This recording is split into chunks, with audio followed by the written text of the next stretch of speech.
सदियों से चल रही है ये प्रथा, आर्यव्रत की भूमि पे सुलग रही हैं स्त्रियां खौफ की ही धुनी पे।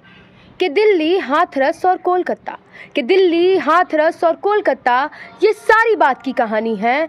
अयोध्या और हस्तिनापुर में क्या हुआ था, ये बात तो सबने जानी है। देवी की पवित्रता पे एक धोबी ने सवाल उठाया था, कि देवी की पवित्रता पे एक धोबी ने सवाल उठाया था। और हाँ, वो एक नारी थी जिसे दुशासन भरी सभा में बाल पकड़ खींच लाया था। उस पल तो श्री कृष्ण ने द्रौपदी का चीर बचाया था, कि उस पल तो श्री कृष्ण ने द्रौपदी का चीर बचाया था।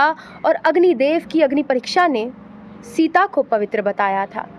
पर कभी सोचा है कि अगर श्री कृष्ण ना होते तो द्रौपदी का चीर बचाता कौन, और हम तुम जैसे लोग ना होते नारी पे सवाल उठाता कौन। कभी बटी बंटवारे में, कभी हारी गई जुए में, कि कभी बटी बंटवारे में, कभी हारी गई जुए में। इन सब के बाद तो उसका भी दिल करता होगा कूद जाऊं किसी कुएं में। बीते मुद्दों पे तो हम सब ने हैशटैग जस्टिस का स्टेटस लगाया था, कि बीते मुद्दों पे तो हम सब ने हैशटैग जस्टिस का स्टेटस लगाया था। अरे रुकिए, सुनिए, हम वही हैं ना जिसने पड़ोसी की लड़की को देर रात घर आते देख पूरे मोहल्ले में बवाल बनाया था।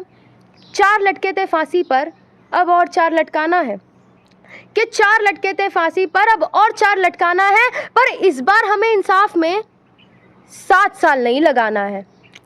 पर किसी एक को दोषी बता के क्या होगा। अरे छोड़ो दुर्योधन दुशासन की बातें, हमें पहले अपने अंदर के उस अयोध्या वाले धोबी को जलाना होगा जो हर पल नारी पे सवाल उठाता है, उसकी छोटी छोटी गलतियों का नगर में उपहास बनाता है। चलती गाड़ी से यूं ही कोई हमें कुछ भी बोल जाता है, और तब भी ये समाज लड़कियों के पहनावे पे सवाल उठाता है।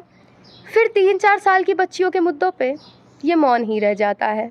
अरे तब क्यों नहीं बताता है कि उसके कपड़ों में कमी थी, या वो सूनी सड़क पे अकेली चली थी, देर रात घर आई थी, या कुछ ज़्यादा ही लाल उसने लिपस्टिक लगाई थी।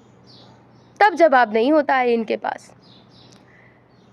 हत्या, आत्महत्या, ये सब बहुत पूछता था भारत। हत्या, आत्महत्या, रिया, सुशांत, राफा, गाजा, ये सब तो बहुत पूछता था भारत। पर आत्महत्या या हत्या अब क्यों नहीं पूछता है भारत।